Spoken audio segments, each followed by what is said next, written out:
Okay. What's up, everybody? Good morning.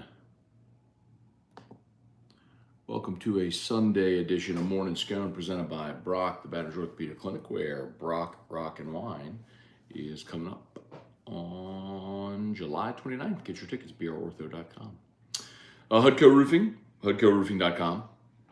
Restored Motions, and ProCharge EV. All right, y'all. Let's get to it. It is draft day for the MLB. I need to go back to Twitter. My buddy Frank Frangie, who is good dude, but he's a radio guy out of Jacksonville, radio voice of the Jaguars, tweeted just a bit ago, just a few minutes ago, like kind of the first tweet I saw today. Well, unless we deleted it. Frank tweeted, nope, there it is. He said, okay, I'll say it.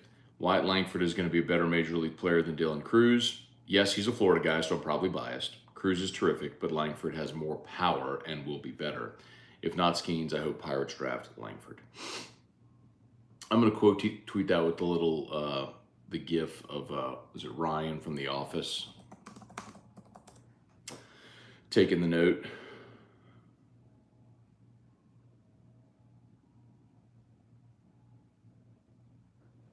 And I'm going to bookmark that because Dylan Cruz this year hit 50 points higher than Wyatt Langford. Langford did have more homers this year. However, Cruz had more homers last year, and Langford played in just 4 games as a freshman, whereas Cruz started every game of his entire LSU career. For his career, despite having some 250 more at bats than Langford, Cruz still hit 20 points higher. And of course, this past year, Cruz walked 71 times, so had even fewer opportunities at the plate. Both are magnificent defensive center fielders. Both are great players, and both would be worthy of being the first pick in any year's given draft. I think Langford, Cruz, Skeens, Max Clark, the high schooler from Indiana, in a given year, any of those are worthy of being 1-1, first pick, first round. I have no problem with saying that you think Wyatt Langford's going to be a magnificent player. Yeah, I mean it's like if you go back to Bregman's draft in the summer of 2015. You know, Dansby Swanson went 1, Bregman went 2, and they've both gone on to be big league starters and you're really good players. And Bregman's made an all-star game, and you know, there's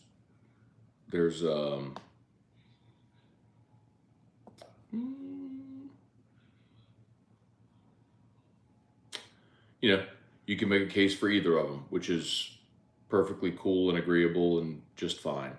For whatever it is worth, Langford's odds to be the number 1 overall pick have skyrocketed. So he's at plus 150, Skeens plus 250, Clark plus 350, and Cruz plus 450. So basically, what that tells you is everything we knew, which is Pirates were looking to make a deal. Cruz wasn't going to budge. Langford was willing to take less, so they're going to take Langford. So,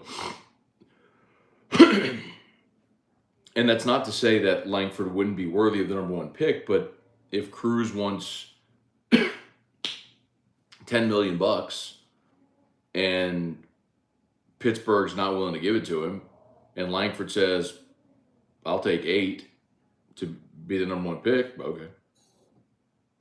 So, anyway, we'll see how that goes today. Also, big shout out to Alex Lange. The Langer, part of a combined no-hitter for Detroit yesterday. Very, very cool. Very cool day for the Langer. Okay, let's say some good mornings here. The first comment, scroll back, but I think it was Colby Walker who asked about the draft. He said, how many LSU players will get drafted? Um, Total over, Brennan Huff said, I love the shirt. God, it's burgundy. Look, with no pants on under the desk. I'm kind of a big deal. I think my sister gave me that a long time ago. You tell this shirt is old and faded. I just use it as a sleep shirt. Um, um, how many get drafted?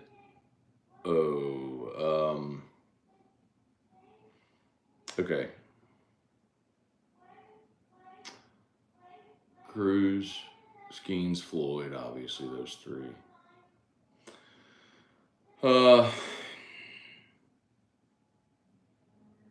Taylor, Little, Money, Cooper, Ackenhausen,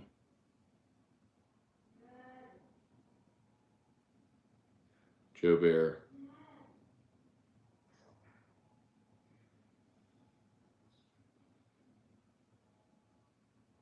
I'm going through all the positions in my head of the draft eligible guys. It's 9. Travinsky and Milazzo have a shot, especially if they're willing to sign. It's all about signability. I mean, it's just, are these guys willing to sign? Are they, if a team calls and says, will you sign? They'll take them. If they're like, no, I'm going back to school, they're not going to get drafted. So it's just different. It's just a different process in the MLB draft.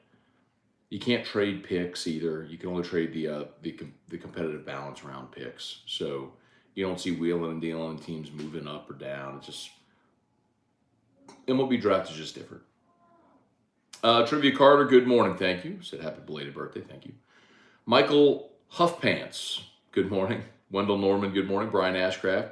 How about that? UFC 290, straight fire of a card. It always is, man. International Fight Week, that card never disappoints. Joshua Johnson, thank you, man. Damon Gilmore, Russell Doloff, Leon Williams, good morning.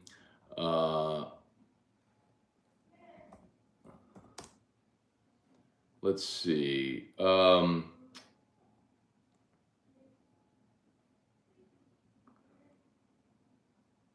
Yeah, I saw Volkanovski TKO Rodriguez, which is cool. So Eric and I went out to dinner last night for my birthday. And then after dinner, her sister and husband were out somewhere else. So we just went and met them for a drink afterwards and got home late. So I didn't get to see, oh man, Jeremy Weiss said that's the best UFC card in a while. I know probably should have gotten in and recorded the fights, but I'm sure they'll pop up on the internet somewhere today. I'll be able to go back and watch them. But that was the one bummer about going out because I did intend to watch the card last night, but I didn't. Leon Williams, great to hear in DFW. Okay. Larry Gardner, Kate Mayo, good morning, Mayu. Let's see. Antron Hemingway, good morning. Voodoo, thoughts about the UFC fights? Yeah, man, I didn't get to see him. A little bummed. I'm not surprised Volkanovski won. I mean, he's arguably pound for pound the best fighter. He's in the conversation, pound for pound, best fighter of the UFC right now. Cliff Nelson, good morning. Hope your birthday weekend was awesome. Chicken Shack lunch on me next week. Let's go, brother. I love it, man. Jason Truax, what's up, man? Man, I haven't been to Chicken Shack in a while either. Let's see. Wife is having some pain. Can you explain her what Crystal Poche does? I told her you recommend her highly. Yeah, man. So without knowing what your wife's pain is, I don't know how I could explain that greatly, but I could explain like for B. I'd say the closest comp for what Crystal does is myofascial release, although that's not exactly what she does. This is not massage in terms of like there's soothing music and it's a relaxation thing. Like quite honestly, working through your pain sometimes is painful, but it's also not PT and it's not giving injections or anything like that. She is going to basically find the root cause of whatever your pain is based on some misalignment in your body is just going to put you back in place. Not like a chiropractor. You're not cracking bones and stuff like that. But you'll get into your body's tissue and your bands, and you will feel yourself unwinding. It's incredible. Like, you just have to be willing to open your mind to something different than. I'll say this carefully. I would say differently than like what Western medicine tells us all the time, which is, oh, you have pain in your knee. Well, you need therapy on your knee, or you need an injection in your knee. And there's times where obviously that is so needed. But I'm a guy who's had back pain my whole life, and I've tried everything, and this is by far the most healing I've ever gotten. So I saw Crystal last week on Thursday. I'm going to see her again this Wednesday, because I know I'm traveling Sunday, a week from today, to go to SEC Media Days.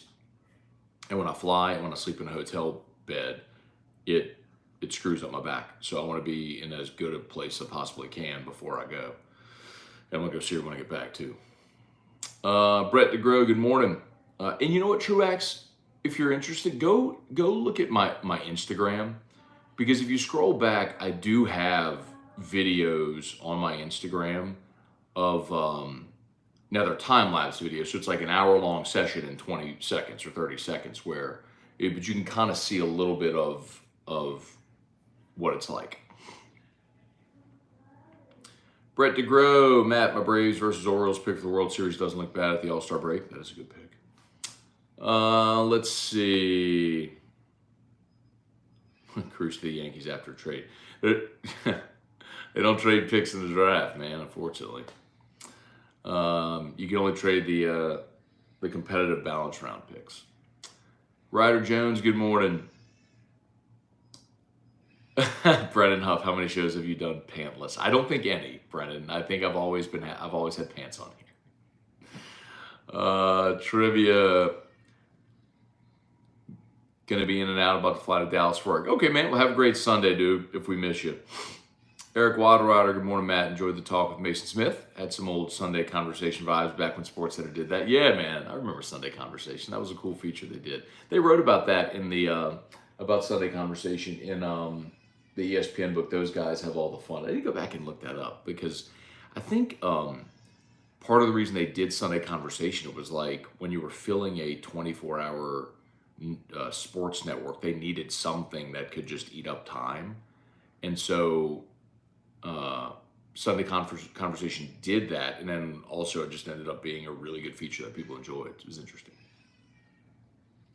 Let's see.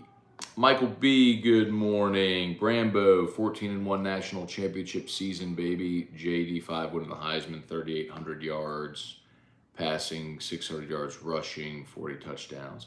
Boy, that would, like, all those stats would get it done. Let's see. LSU Coyote said, wear better fitting shirts. It's a sleep shirt, man. You can wear whatever you want to sleep. Carl the Cat, what's going on? Brad David, were you in media when Nick Saban was at LSU? No, I was a student when Nick was at LSU. So I graduated LSU in 2004. So his last season was my last year. The 2003 season was my last year. I actually did go fall semester 2004 because I transferred, so I needed one more semester. So I graduated December 2004. So I guess I was there, still a student in Nick's 2004 season. But I was doing news, so I wasn't doing sports yet. My first year doing sports was actually 2007. I did news.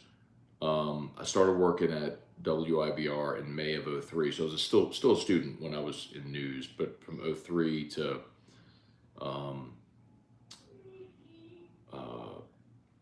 early 2007, I did news. So 4 years, like right at 4 years of news before I started doing sports in like May, June of 2007. Let's see. John Bro, good morning. Craig Duncan, so your prediction, does Langford goes first? That's what I'm hearing now. Yeah, I mean, he's the betting favorite to go first. And that's likely what's going to happen, is Pittsburgh is looking at several players that they would have no problem taking 1-1, and it becomes a financial thing for Pittsburgh. So they'll take the guy that'll take the least amount of money. So it looks like Pittsburgh will go Cruz, Skeens will go to Washington second, which I've told y'all for months. I'd be stunned if he's not getting past 2. And then Cruz likely goes 3 to Detroit. It's likely how it goes tonight.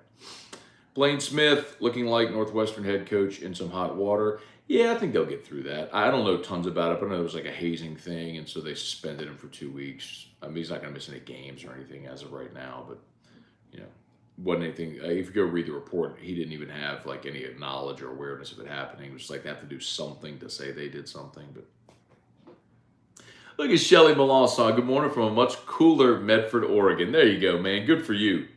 Some time away, man. Of course, shout out Shelly over there at Rufino's. They always do. They always treat us great, man. Looking forward to getting back in soon. Craig Duncan, Langford, Skeens, Cruz, because Cruz is asking too much. Yeah, that's probably how it goes. Deborah Coward, good morning. Thank you so much. Blaine Smith, Bregman seems to be declining the last few years. I don't know what's going on with him. Batting average has been going down. His power numbers have too. I know Bregman did have an injury. Part of that too is where he may bat in the line. I remember Correa is no longer there, and just what they ask him to do. That Springer and Correa, like a lot of the guys that were part of their first championship team, they've just broken it up. Let's see, Briggs is hitting. He's at 253.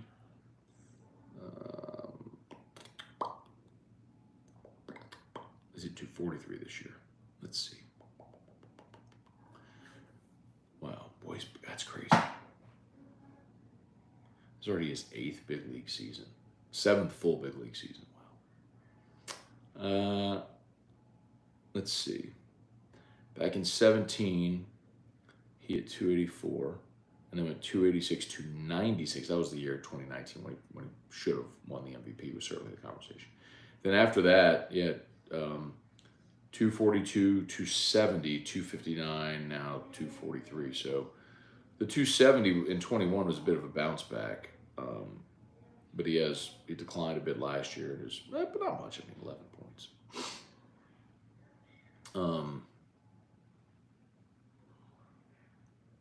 And the power numbers are fine. Look, he had 41 homers in 2019. That was the year when he had 296 and was staring at MVP votes. Probably should have won it, but he only played 42 games during the COVID year.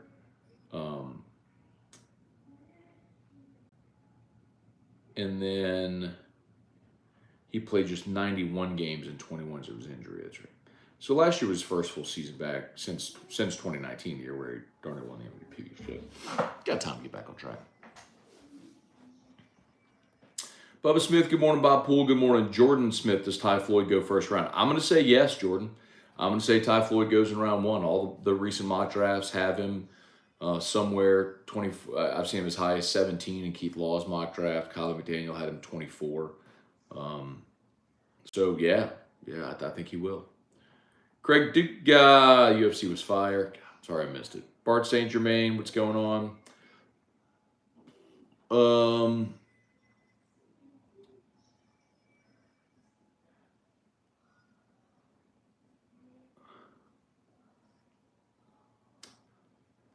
Bart St. Germain, this is said, talking about Crystal Poche, he said, twist a rubber band, then let it go. When you see the rubber band unwind and come to rest, that's what she does for you. It's a good way of putting it. That's a good comp. I've always told her it's like a tetherball. You know the game tetherball where it wraps around the pole? Well, like when you wrap around the poles and you're tightened up and your swords, she unwinds you. She unwinds the tetherball. Ali Samanduri, good morning. All right. Scroll through here. Y'all do me a favor, please smash that like button if you would. Subscribe up to the channel if you're new.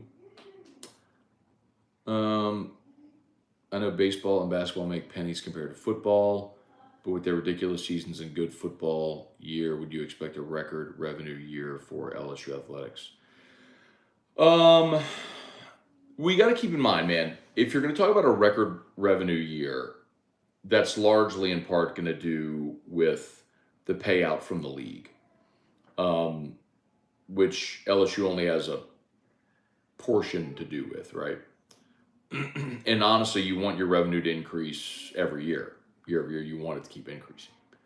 Now everybody saw a dip in COVID, then a bounce back, and then you're now at like pre-COVID levels and accelerating. But I understand the question, but it's got yes, obviously, when you go play for championships and win championships, part of that is you get a revenue share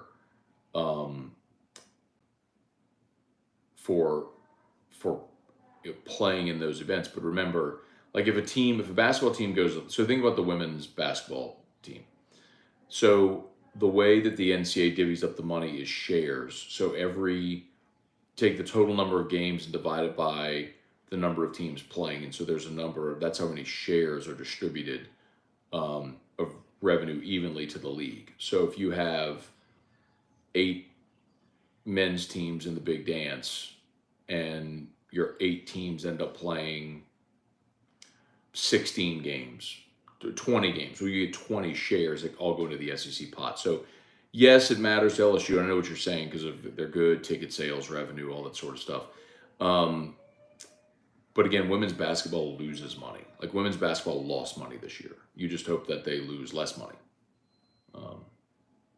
Hang on a second. Drew's backpack speaking. I'll be right back.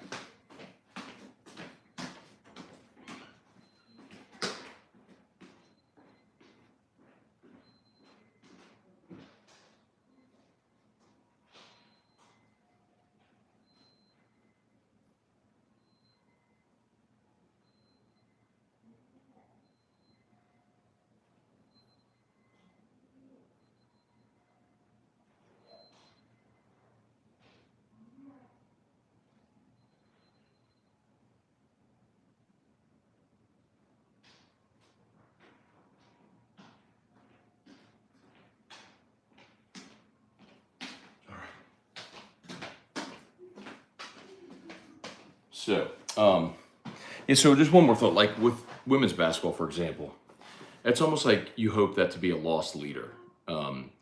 Meaning, on a balance sheet, women's basketball lost money this year, but the sheer exposure that the title run brought to LSU and, all of the Angel Reese's massive celebrity and everything, like that's a win, right? So you'd gladly lose the money on the balance sheet with women's basketball for the payout of all the exposure that championship run brought.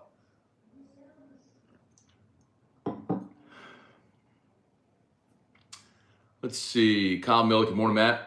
Just for fun, who has a better chance of winning the Heisman? Harold Perkins or Malik Neighbors? Obviously, no, Jaden has a better shot being a quarterback. Neighbors, because no defensive player has won it. I mean, Charles Woodson was a two-way guy, so Perkins really doesn't have a shot. Barrett Blanchard, been going to Crystal for a few years now. She's the reason I can still play tennis.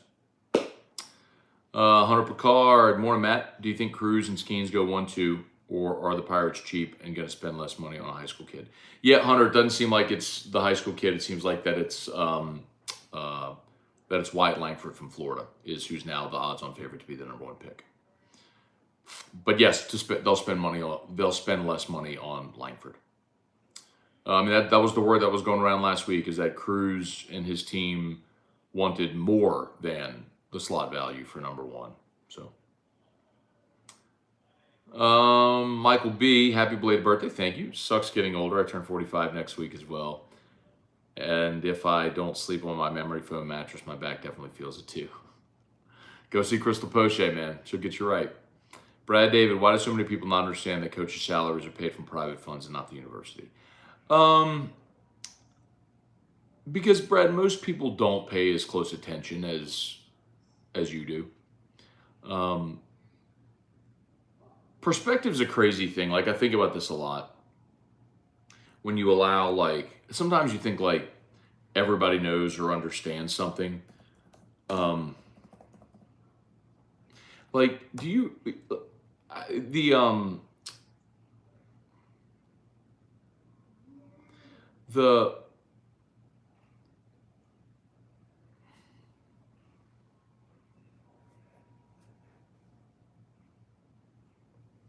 the example I always give is the Super Bowl. So like,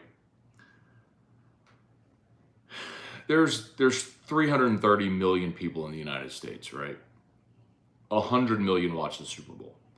It feels like everybody watches the Super Bowl, right? I mean, it feels like the whole country watches the Super Bowl, either for the game, the halftime show, the commercials, whatever, social event, whatever. When in reality, 2/3 of our country does not watch the Super Bowl. The majority of the people don't watch the Super Bowl, if that makes sense. So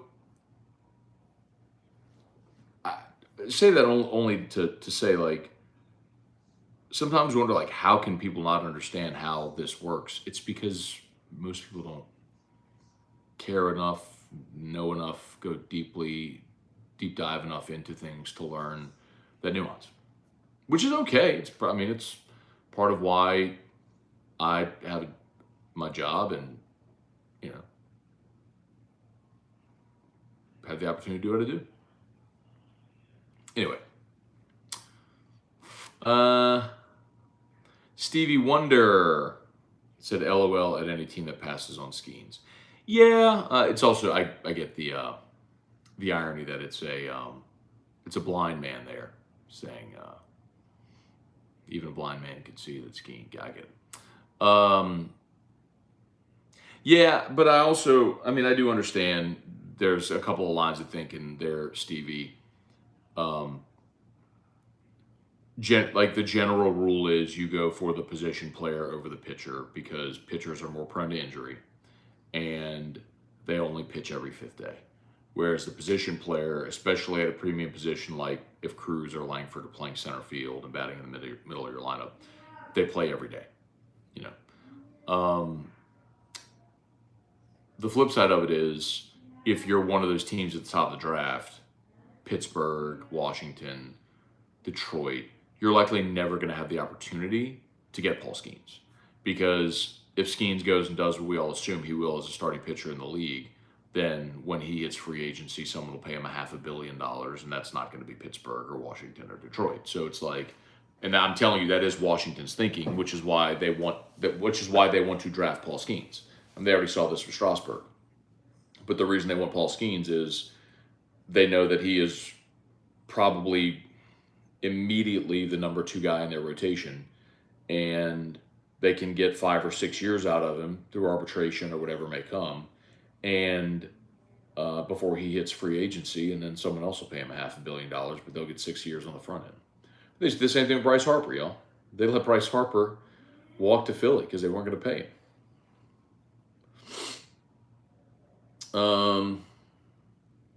Brambo, JD5 is not going to do what Burrow did, but I think this 23 offense will be the 2nd best offense in LSU history. The 24 offense might end up being better than 2019 because of the O-line. No, I will flatly Brambo, look, man, pump the brakes. Time out. Okay. You cannot compare anything to 2019. Okay. You cannot project that 2024 LSU is going to be better than 2019. Like, in order to do that, you would literally have to be the greatest offense in the history of college football. And what you'd be suggesting is that in a 5-year span, the same school would produce the greatest offense in the history of college football twice. Next year is not going to exceed 2019. This year is not going to exceed 2019. Like, let them be what they are in their own ecosystem and in their own vacuum, in their own year. All right, any more? Kelly Gross, good morning. Jeff McKithen, good morning. All right, y'all, I think we might be just about done. Appreciate y'all for being here. 10:30, good. I need to shower, go get to church. All right. Y'all have an awesome day. Appreciate y'all for watching. Looking forward to the draft this evening, 6 o'clock. Jay Johnson is participating in the MLB network coverage of the draft, so that'll be good to see Jay on there. And okay. Andy Antley said, Matt, could you put Morning Scone as a podcast on Apple?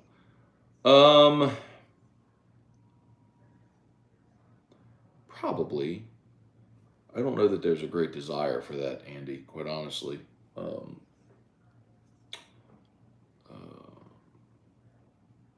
But I could probably strip the audio and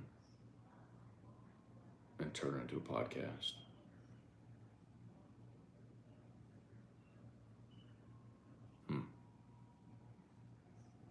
Tricky part is that there's some days when I'm just blowing and going, and I wouldn't have time to do it and turn it around real quick. But anyway. Okay, let me get out of here, y'all. As always, shout out to Brock. Remember, Brock Rock and Wine coming up on July 29th. Tickets, brortho.com, brortho.com. And Hudco Roofing, hudcoroofing.com. Got Hudco pinned in the chat. Love to give you that free, no obligation roofing inspection. Let us know if we can help. All right, y'all have a great day. We'll see you. Peace. Happy Sunday.